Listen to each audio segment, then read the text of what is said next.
some okra seeds to separate. I did some last night and I've put them in my mason jar. So these were ready to come out of the pods. They were dried, and I'll show you guys what I'm talking about. So I was showing you guys the other night the okra on my bushes in the garden. You want to let the okra dry on the vine or the bush to the point where it starts cracking. And at that point, it's ready to be cut off and the seeds are ready to be harvested. So, for example, I will show you guys. Now, most of them I did last night, and these are the seeds. You just kind of break them open, just kind of squeeze them and they'll crack. Some of them are a little bit drier than others, and once you do that, some of them they'll just pop everywhere. So what I kind of do to make it a little bit easier is just hold them inside of a bag so the seeds don't fly everywhere and you lose them. So they just fall out basically.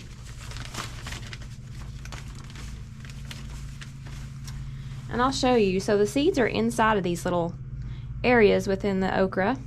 Each one of these little spots has seeds inside of there. So you get quite a few out of one piece of okra. And you know one okra bush, how much it produces. So, oh my goodness, you would have just so much okra just from saving the seeds off of a few of these. That's what I got off of that one piece of okra. Stick it down in my mason jar. This is where I store most of my seeds. All right, so I got them labeled. I use painter's tape and Sharpie. Pretty simple. And I'm gonna store these in my basement, not my greenhouse, because it gets too hot in here. I like to store in my basement. It's just kind of a good even temperature over the winter in a nice dark dry space. I'm gonna add my seeds to this seed table. Got lots of seeds, lots of seed saving. I need to put these in jars. These have been sitting here drying. Some green pepper, some beefsteak, Roma tomatoes, more Roma tomatoes, cucumbers, just all kinds of things. I got them in here. Got flowers. I plan on doing like a cut flower garden. Lots of stuff. Very excited. And I've got pots in here. I need to clean these out because I'll have some baby chicks coming soon and they'll need to stay in here.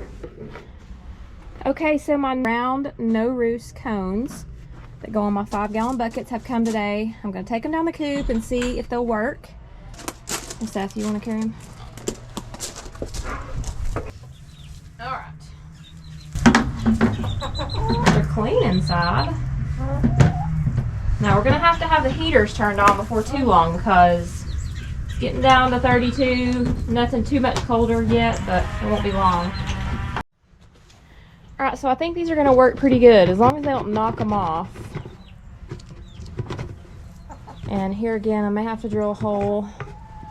We'll see what my husband thinks about that. He'll probably say, no, we need to hold them taut, but we'll see.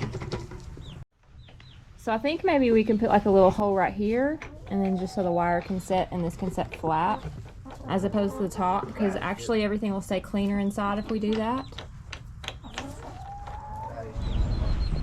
Good afternoon. So it's the next day. I'm gonna go down the hill and check the chickens and see how these domes are that I put down there. Let's see if they've knocked them over.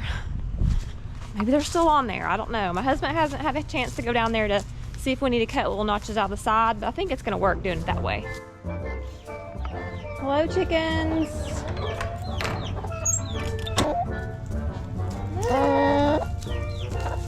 What y'all doing? Oh, the domes are still there, so y'all haven't knocked them off. Okay, that's good. Y'all want some treats? Get y'all some treats. Get down from there. You are always up here, Miss Goldie. What?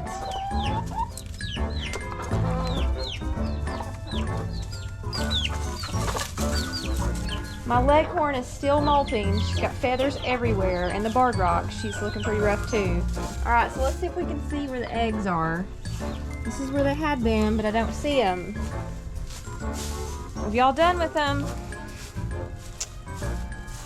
Probably in the straw somewhere. Oh! There. More eggs. Now somebody has been laying one in the actual nesting box inside the coop. I don't know who that is, so I'm gonna go see if I can find one in there. Let's go take a peek.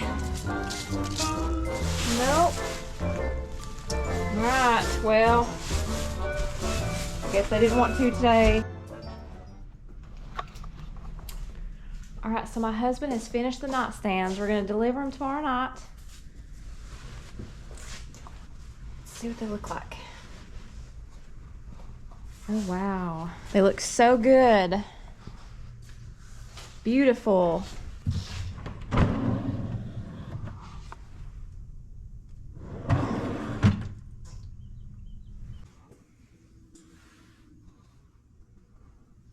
I'm gonna check my greenhouse. I've not even opened the window today or turned the vent fan on, so we'll see what the temperature is in here. And the reason why I did not do that is because we're supposed to have a really cloudy day, and I didn't figure it'd get too hot. It's 68 in here, so no stove, no window open, no vent fan on. It's maintaining 68, and it's probably in the 50s outside, so it's doing pretty good. Although I did look at the forecast, it's supposed to be 70 tomorrow. East Tennessee. I want to show you guys what I bought off Amazon. Okay, I bought these little rods right here. They're little tension rods, little spring tension rods, and I think they're like 8 inches, and then they expand beyond like 12 inches. And they're just like little curtain rods, and I am putting my pothos up in these. I think I might like spray paint them like brown to kind of match my wood. But it's so cute because this thing was super long, and hopefully I'll just keep trailing it across the top of the greenhouse. And I just thought that was so neat. So I definitely got to order some more of these things. And these things are very easy to propagate, so you can propagate them in soil or water, which I'm doing water propagation. I feel like most of the times I do propagate, if I do it in water, they root so much quicker. And you can cut them off like right about right there where these little things stick out right there. They will form a new root. They'll root into the dirt or to the water, and then you can plant them into whatever pot you want to and have a whole new plant growing. So there's lots of places to cut these off and do that. They're all over the plant. Little nodes.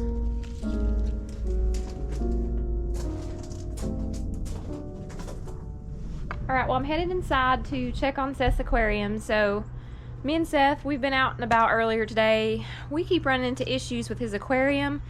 He put some driftwood in it when we first bought it, and the water turned really brown. And with the research we did, it said it was like leaching into the water, that it was okay and safe for the fish, that it would eventually leach all out and clear up. Well, it never did. And unfortunately, he's lost, in the last several days, he's lost 1 shark, 2 little molly fish, his snail, and he was so upset and so sad. So I was like, well, let's go to the pet store today and bring a sample of water. They said we could, and we brought it in, and they said that like the nitrates and ammonia were like off the charts, and the culprit was probably the driftwood. So yeah, he lost some fish, so we went ahead and did a major water change, and we're going to bring another sample in tomorrow, and hopefully when everything clears back up, he can get some more fish. So yeah, learning experience. It's crazy that they sell something that they don't tell you, hey, this is a potential for this. She's like, oh, the driftwood is mainly for ponds. Weird, I don't know. Alright, so here we are. We've got these 2 left. There's more. And yeah, we got a little shark. He's white and red. I don't know where he's at. And then our plec. Are they hiding? Probably. Yeah. Oh, there's the plec. He's up there. It's hard to see sometimes. And there's a little shark. He's behind that little thing, Seth. Yeah, he's just eating. Okay, well I hope they're doing okay. I hope they do okay. So I have some of my coaching eggs I'm ready to set. I have 8 in here, and I have some more coming this week. But I'm going to go ahead and set these. Now this is my new incubator that I bought. I love Brenzies. I've used Brenzies for many years, and I just love them. They really hatch great. I almost get like 100% hatch rates out of every hatch with these. So I'm going to go ahead and set these, and I'll show you kind of how this one works. I've had a cabinet. Most of the incubators I've had in the past are cabinet incubators. So this one's a little bit different, but still essentially the same thing. It has a humidity pump on it and controls humidity, temperature, turning, and all that good stuff. Basically, you can use any type of reservoir for water that you want to. The other one I had a humidity pump, but I really like this one. You can just use whatever. It has a small tube, which you won't run through as much tubing this way, and it just kind of drips down this little reservoir. I love the way it's designed. Now there's different models. This one is like the EX model, so it kind of does its own thing, so I don't have to turn or anything like that. These little things right here are the egg trays, and they turn, and whenever you're done and it's on day 18, it's time to set the eggs, you just take these out of here and you just I'll probably place some shelf liner and let them hatch. Now if I only do a few, I think I'm gonna get like a little hatching cage that I found on the internet that I can stick in here. So if I have maybe 2 or 3 still incubating, I can just stick them in this hatching tray and they'll be kind of contained. So that's my plan. That's what I'm gonna try to do. I've used little hatching cages before, ones I've made, but I actually found one on an internet website which looked really cool and it would fit in here. Now if you're setting eggs, you always want to set the fat end up. You want the air cell to be at the largest end so they can pip and get out of there very easily. But this one's ready, and I'm going to go ahead and put the lid back on it and get them going. So they'll be in here for 18 days in these little rotating trays. I'll remove these things after day 18 and put them in the little basket and let them hatch. So we'll see how it works. And this thing comes to temperature really quickly. I really like it. I can't say enough about it. We'll see how good it hatches. I've not hatched in it yet. I'm going to keep you guys updated. I will candle these in about 3 days. Normally I can see veining by then. And I will let you know if any of these are developing. And I will continue to keep you guys in the loop. And see y'all in a bit.